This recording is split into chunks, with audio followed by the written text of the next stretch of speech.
The Invictus and its fleet had left the safety of known space behind.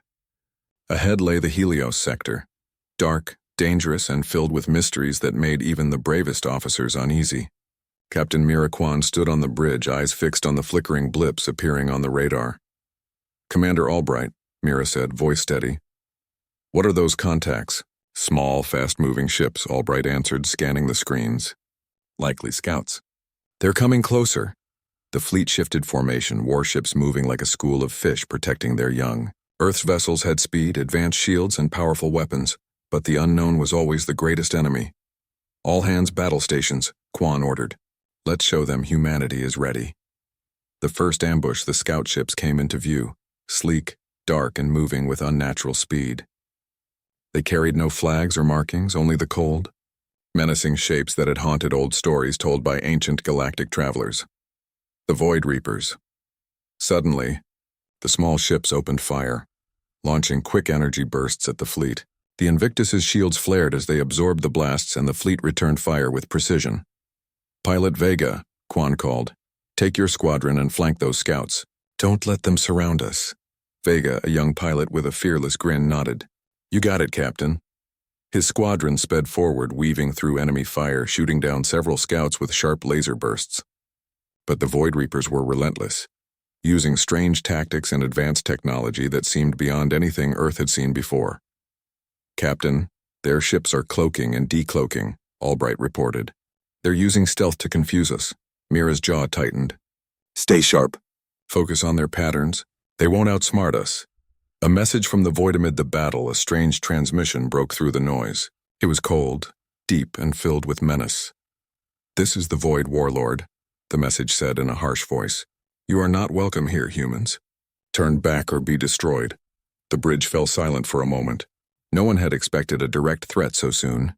Captain Kwan met the eyes of her officers. "We came to help. We are not afraid." "Prepare a reply," she said. "Tell them Earth does not back down from threats." Sergeant Malik, communications officer, quickly composed a message. "We come in peace and to aid those in need. Threats will not stop us." The message was sent, and the fleet resumed its defensive stance. Piecing together the mystery after the skirmish, the fleet regrouped in a safe zone near a large asteroid belt. The crew worked hard, repairing ships and analyzing the enemy tactics. In the science lab, Dr. Elena Vargas and her team studied the data from the battle. "The Void Reapers' technology is strange," she said. "Their ships use materials that absorb light and energy. That's why their stealth works so well." Captain Kwan nodded. "Do we know what they want?" Dr. Vargas shook her head. "Not yet. But the message hinted they want to control this region, possibly the entire galaxy." "Then we must be faster," Kwan said. "We need to find the Nova Coalition survivors and warn them." The hidden refuge Lieutenant Ramos, the navigator, brought up new data from the sensors. "Captain, I've detected an area nearby. It looks like a hidden base or a refuge." Mira looked at the screen. The spot was hidden deep in the asteroid belt, cloaked by debris and electromagnetic interference. "Could the Nova Coalition survivors be there?" Kwan asked. "It's possible," Ramos replied. "The distress signal matches this location." The fleet carefully moved toward the hidden base, shields raised, weapons ready. The rescue as they approached, sensors detected faint life signs. The base was battered but alive. Smaller ships, damaged and slow, were docked inside. "Open communications," Kwan ordered. A crackling voice answered. It was unfamiliar but filled with relief.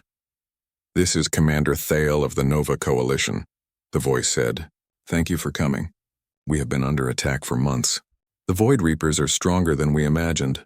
Mira smiled softly. "You're safe now. Earth's fleet is here to help." The Coalition's ships slowly powered up, and their crews prepared to join forces with the humans. The feeling on the Invictus Bridge was hopeful.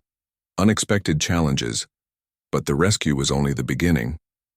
As Earth's fleet helped repair the Coalition ships, new sensors picked up a massive energy buildup nearby, something powerful and dangerous. "What is that?" Kwan asked. Dr. Vargas looked worried. "It's a superweapon. The Void Reapers are building it. If they finish, it could destroy entire star systems." The news spread quickly through the fleet. Captain Kwan gathered her officers. "We have to stop that weapon before it's too late," she said. "We came to answer a distress call, but now we face a fight for the galaxy's future." A united front, the Nova Coalition's leaders arrived on the Invictus. Commander Thale was tall, with silver skin and eyes like molten gold. He spoke with quiet strength. "We have fought alone for too long," Thale said. "With Earth's help, we might have a chance." Captain Kwan nodded. "Together we are stronger. We will fight side by side." The Coalition ships joined Earth's fleet, their combined power a bright spark in the dark sector, preparing for the next move. As the fleet prepared for battle, Mira took a moment to address her crew. "We are explorers, protectors, and warriors," she said. "We will face unknown dangers and dark enemies, but we will never give up. This mission is about hope. It's about showing the galaxy that humanity stands for justice and courage." Her words filled the ship with renewed spirit. The edge of battle, with the hidden base as their new forward station, Earth's fleet waited for the next move from the Void Reapers. Scouts continued to watch the skies, and pilots trained for the coming battle. Mira stood again by the viewport, looking out at the stars. "The galaxy is watching," she thought, "and Earth will not let it down." In the quiet depths of space, a faint signal echoed across the stars. It was a call for help, urgent, desperate, and filled with a strange kind of hope. Most advanced civilizations had heard the signal but ignored it. They called the area the Dead Zone, a place where ships vanished without a trace, where no one dared to go. But Earth was different. In the year 2147, Earth had united its nations under the banner of the United Earth Federation. The planet had made enormous progress in science and technology, especially in space travel and defense. Its fleet of warships, once laughed at by older galactic powers, had grown powerful and respected. And when the distress call came through Earth's deep space listening stations, the leaders decided it was time to answer. Captain Mira Kwan stood on the bridge of the flagship Invictus. She was a woman in her early 30s with sharp eyes and a steady calm that made her crew trust her. Her dark hair was pulled back into a tight ponytail, and her uniform bore the insignia of the United Earth Federation's Space Command. Mira looked out at the stars through the massive viewport. The faint blinking of distant suns was peaceful, but the signal they had received was anything but. "Commander Albright," she said, turning to her second-in-command, "have we confirmed the origin of the distress call?" Albright, a tall man with graying hair and an even graver expression, nodded. "Yes, Captain. The signal came from the Helios sector, near the outer edge of the Vespera galaxy. Coordinates matched the last known location of the Nova Coalition's outposts." Mira frowned. The Nova Coalition was an alliance of several alien planets that had once been strong partners in galactic trade and peace. But the Coalition had been silent for over a decade. No transmissions, no trade ships, nothing. "It's been too long," Mira said quietly. "No one has heard from the Nova Coalition in years." "That's why this distress call is so important," Albright replied. "They're still alive. They need help." The crew of the Invictus was young but skilled. They had trained for years, preparing for moments just like this when humanity would step out into the galaxy and make its mark. The Warfleet had been built to protect Earth and its allies, but this mission was different. It was about showing that humanity cared, that they were willing to face danger for others. "All hands prepare for jump to Helios sector," Captain Kwan ordered. "This is what we've trained for." As the ship powered up its hyperdrive engines, the rest of the fleet gathered behind the Invictus. Sleek cruisers, fast scouts, and powerful battleships. Each vessel was a symbol of Earth's unity and strength. The fleet formed a line shining against the dark canvas of space. Far away in other star systems, other races watched the Earth fleet's sudden departure. The Helios sector was known to be dangerous, and few dared to go near it. Some aliens whispered about humanity's recklessness. Others were curious. What could Earth hope to find there?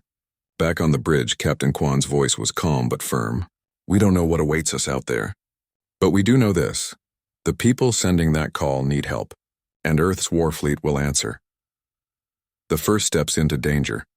The jump to hyperspace was smooth, the stars stretching into lines of light as the Invictus and the fleet vanished from normal space. The crew felt the gentle hum of the engines and the pressure of speed, but Captain Kwan kept her mind sharp. "How long until we arrive, Commander?" she asked. "Approximately 32 hours, Captain," Albright answered, tapping a few controls. 32 hours to prepare, 32 hours to ready their minds for what might come. In the ship's common area, engineers checked the weapon systems, making sure the pulse cannons and plasma turrets were ready. Pilots ran simulations, practicing dogfighting maneuvers they hoped to never need but must master. Scientists reviewed the signal's data, trying to learn more about who had sent it. One of the scientists, Dr. Elena Vargas, called Mira to the science lab. "Captain, you need to see this," she said with urgency. Mira followed, her boots clicking on the metallic floor.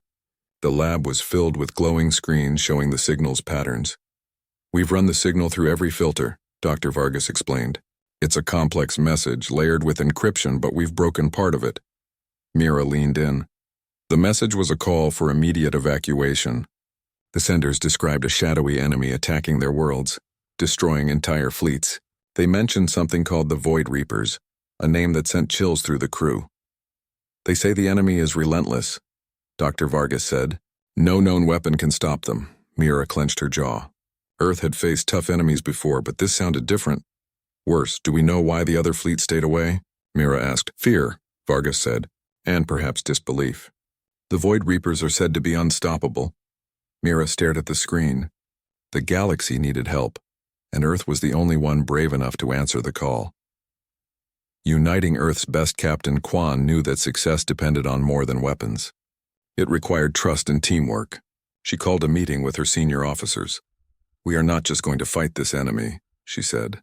"We are going to show the galaxy that humanity is a force for good, strong, smart, and united. The Nova Coalition's planets depend on us. We cannot fail," her officers nodded. The navigator, Lieutenant Ramos, plotted the safest course. The weapons officer, Lieutenant Chen, checked the new pulse cannons they had developed. The communications officer, Sergeant Malik, prepared to send peace signals to potential allies. "Remember," Mira said, "our goal is to rescue, protect, and if necessary, fight to defend those who cannot defend themselves." The crew of the Invictus felt a renewed sense of purpose. The shadow of doubt still, doubts lingered. On the bridge, Mira took a moment alone, gazing out into the endless stars. "Why us?" she whispered. "Why Earth?" Albright joined her quietly. "Because we are ready. Because no one else answered. And if we fail? We won't. We have to believe that." Outside the ship, the fleet raced toward the unknown. The distress signal was a beacon, not just of danger, but of hope. Earth's war fleet was answering the call, not just to save others, but to prove that humanity had a place in the vast, often cold, galaxy. The first glimpse as they neared the Helios sector. The fleet slowed and shifted to normal space. Sensors scanned for any sign of life or ships. On the radar, something flickered, shadows moving in the distance. "Captain," Albright reported, "we're detecting small craft. Scouts, I think. Possibly enemy." Mira's heart quickened. The Void Reapers were real. "Battle stations," she ordered. "Prepare for contact." The fleet formed a defensive perimeter. The crew braced themselves for what was coming, and in the silence of space, the faint signal still pulsed, a call for help. The battle was over, but the work had only just begun. Jace Miller stood on the observation deck of Xylo 9, looking out at the stars stretching endlessly before him. The station, once abandoned and broken, now thrived with new life. Lights glowed steadily in every corridor, machines hummed with purpose, and the crew, human and alien, moved with quiet determination. Kira stood beside him, her eyes reflecting the distant stars. "You saved this place," she said softly. "More than that, you gave it hope." Jace nodded. "It was never just about saving a station. It was about what it represents. A place where we all can stand together." The alliance between humans, Vrellans, and the Viren crew had grown strong. Together they repaired the damage from the battle, rebuilt the defenses, and restored the station's purpose as a guardian of the sector. But there was more to do. The Shadari threat was not gone. They had retreated. Yes, but their hatred and ambition lingered like a dark cloud. Jace and the station's leaders knew they had to be ready, to prepare for whatever might come next. In the weeks that followed, Xylo 9 became a hub of activity and hope. Engineers and scientists worked side by side, sharing knowledge and ideas. The station's systems were upgraded with human innovations and alien technology combined, a testament to the power of cooperation. Jace found himself at the center of it all, his skills as an engineer matched only by his passion for the station and its people. One afternoon, as Jace walked through the corridors, he was stopped by a young Vrelin technician named Laura. "We're ready to test the new shield matrix," she said excitedly. "Would you like to see?" Jace smiled. "Lead the way." In the engineering bay, the new shield matrix pulsed with energy, stronger and more efficient than ever before. Laura explained the modifications, pointing out where human design had improved alien systems. Watching the shields come alive, Jace felt a surge of pride. This was no longer just his fight, it was theirs, a shared mission to protect the future. But it wasn't only technology that had changed.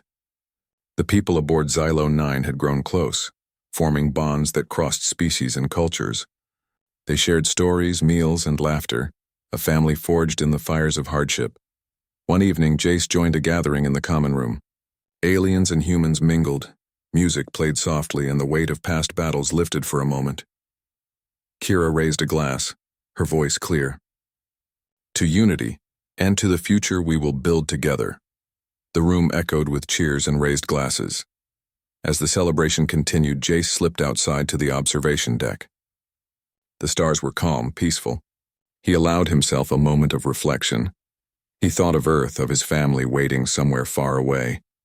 He thought of the long journey that had brought him here, to this forgotten station left to die and now alive with purpose. A soft beep interrupted his thoughts. A message from the Viren, a new distress call, this time from a distant colony under threat. Jace's eyes sharpened. The fight was not over. But now he was not alone. Turning back inside, he looked at his friends, humans and aliens alike, ready to face whatever the universe might throw at them. Together, they would protect the innocent, defend the weak, and keep the light of hope burning bright. Because humanity was not just survivors. They were builders, fighters, and dreamers. And on Xylo 9, that spirit had found a home. The deep silence of space was shattered by the sudden flash of lights on Xylo 9's sensor array. A fleet of ships was closing fast. The Shadari had arrived. Jace Miller stood at the station's command center, the glow of the screens reflecting in his determined eyes. Around him, the alien crew moved quickly, preparing for the battle they had feared but expected. "This is it," Jace said, voice steady. "They want to destroy the station. We won't let that happen." Outside the thick windows, the dark void filled with enemy ships, sleek and ominous. They moved with precision, weapons charging. The Shadari did not hesitate. They wanted Xylo 9 gone. Jace's fingers danced over the controls. The shields flickered on, strengthened by the repairs and upgrades made over weeks. Defense turrets rotated into position. The station's sensors scanned every ship, every movement. The first wave of attacks hit with brutal force. Energy blasts slammed against the shields, sending vibrations through the metal walls. Warning alarms rang out, but the station held.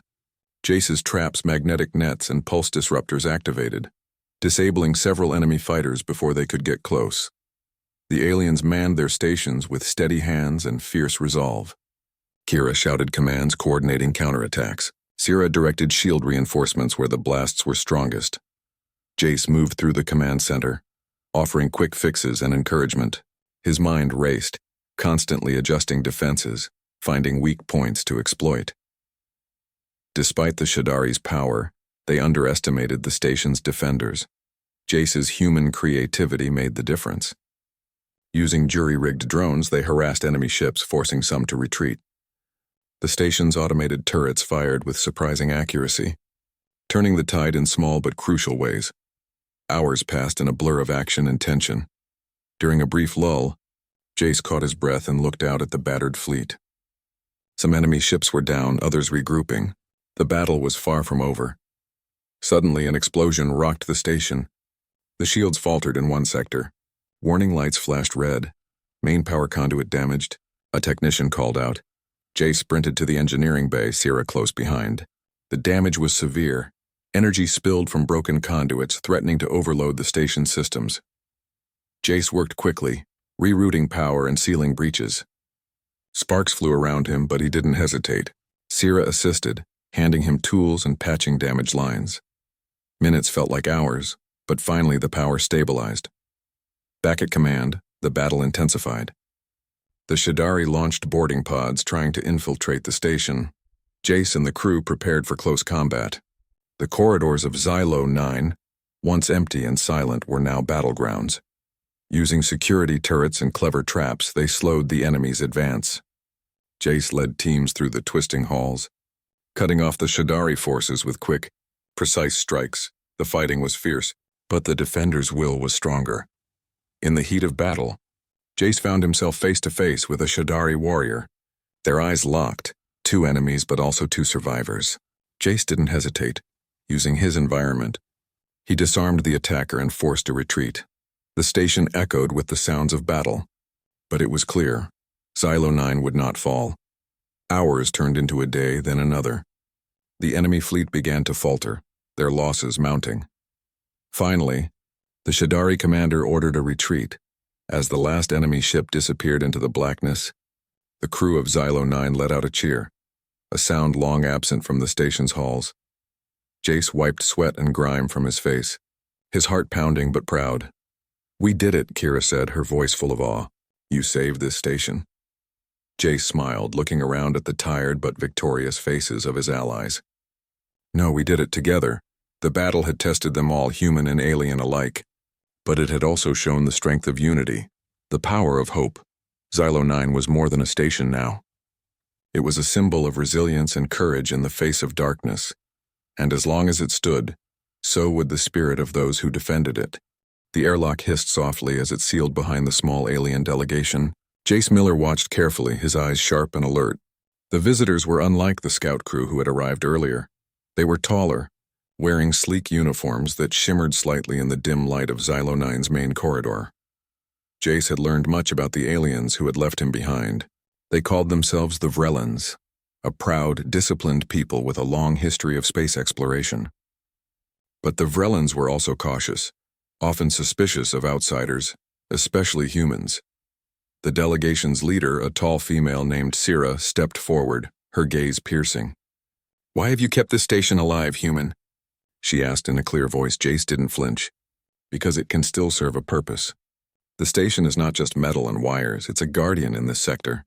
Someone tried to destroy it for a reason. I intend to find out why." Sira's eyes narrowed. "You risk everything staying here alone. Your people are unpredictable. How can we trust you?" Jace met her gaze steadily. "I don't expect your trust, but I offer my skills and my resolve. Together we can protect this place." The silence stretched. Then slowly Sira nodded. "Very well. But understand this. If you betray us, there will be consequences." With the fragile truce established, Jace and the Vrellan delegation moved deeper into the station. Together with Kira and her crew from the Viren, they began inspecting every section. The damage was more widespread than Jace had realized. Wires torn, equipment smashed, even critical databanks corrupted. The sabotage was clearly planned, designed to cripple Silo 9 beyond repair. As they worked, Jace noticed how the Vrellans approached technology differently. Where he looked for quick fixes, they sought to understand the station's original design. Their knowledge was deep, but their tools were limited after the evacuation. It was a perfect match. Human creativity and adaptability combined with alien tradition and precision. Jace found himself learning from them, even as he taught them new ways to patch systems using materials on hand. Together they rewired power grids, rebooted defense systems, and restored the navigation controls. During one long night, Jace and Sira worked side by side in the main engineering bay. Sparks flew as they repaired a critical junction box. The station's shield generators flickered back to life, a success that brought cheers from the crew. Sira looked at Jace thoughtfully. "You are different from what I expected. Your people have fire." Jace smiled, wiping sweat from his brow. "We have to. When left alone, we adapt and survive." But their work was not without challenges. One day, as they scanned the nearby space with restored sensors, a blip appeared on the screen, a small fleet approaching fast. The Shadari. Panic rippled through the crew. The enemy had found them. Jace stood tall. "We have time. Enough to prepare defenses and fight." Together, they organized the station's defenses.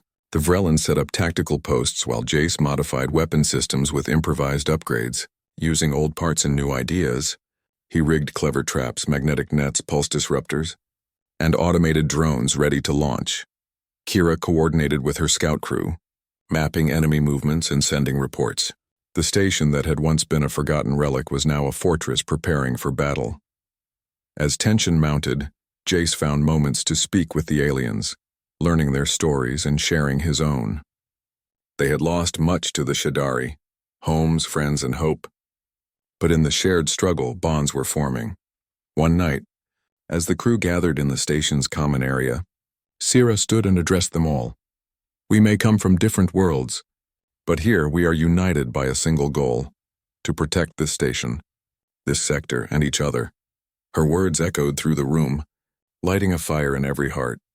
Jace looked around at the diverse faces, humans, Vrellans, the Viren crew, and felt a swell of pride. Against all odds, they had become a team. The station was more than a place.